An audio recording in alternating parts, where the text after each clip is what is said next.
Bitumen products. That's what we're talking about on Sealed for Good today. Thanks for joining me again. Are they still the way to go?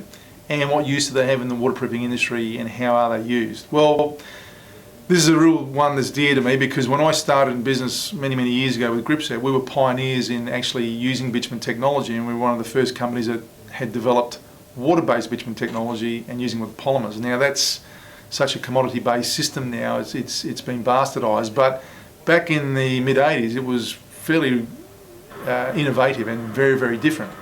And so bitumen has always been, you hear people talk about bitumen or asphalt or the black stuff, and probably not saying it that nicely, but they always refer to it as the go-to product because it's waterproof. And if any of you have ever worked with it, it's just the stickiest stuff that to get it off, very difficult, and with water it's hardly ever going to move anywhere.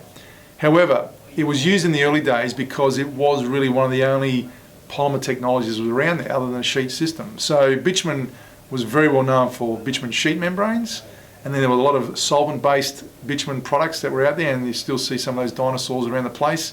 And then there was the water-based polymer bitumen products like our Gripset 51 that we developed and brought out to the market.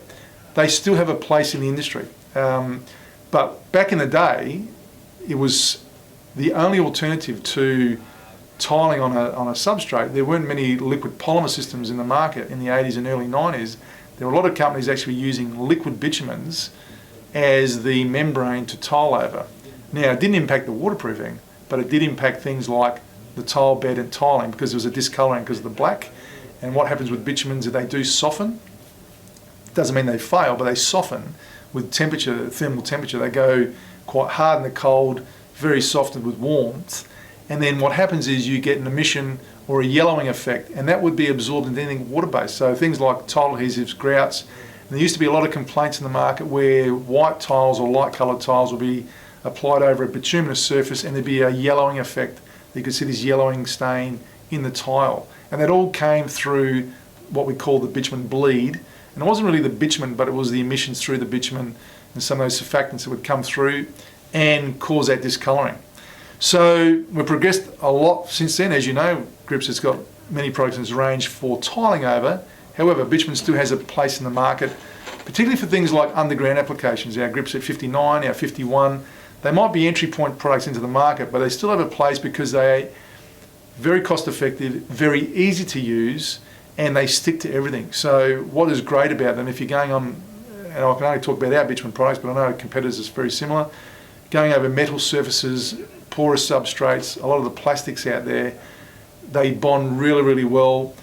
If you're using a solvent-based bitumen, you need to be careful on what you put it on, because that can attack the product, particularly with some plastics or water-based systems that it will have a reaction to, because that solvent will have a negative reaction. But a water-based bitumen tends to bond to most things, particularly if it's got a polymer in there.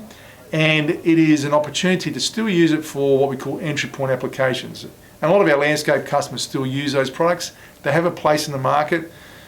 There's been a number of products that have still progressed from there. Like I know our bitumen products that used to be used like gospel underground, now we've got things like our C1P, our 2P, and some of our even polymer products that are used for underground applications in lieu of the bitumen. Because the other issue with bitumen and underground is when you come above the soil line, if you've got a render or texture over it, the same reaction to tiles, it will bleed or impact the render or the texture.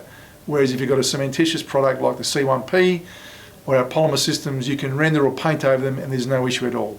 So there's something to take into consideration if you still are using bitumens out there. Not to say you can't, but you need to find out when you can use bitumens and when not to. There was a time where they were the solution to everything. Now they have their place like everything else. We're much more knowledgeable and we know exactly what we're doing with it. But for whatever you do, if you ever see it in a wet area where you've got a tile or render over, call your builder, call your client. Do not do that.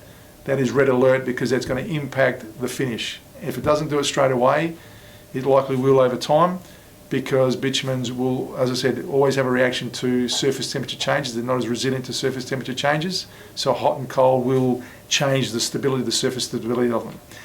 If you'd like to know more, we've got a Gripset catalogue now out that you can try and get hold of.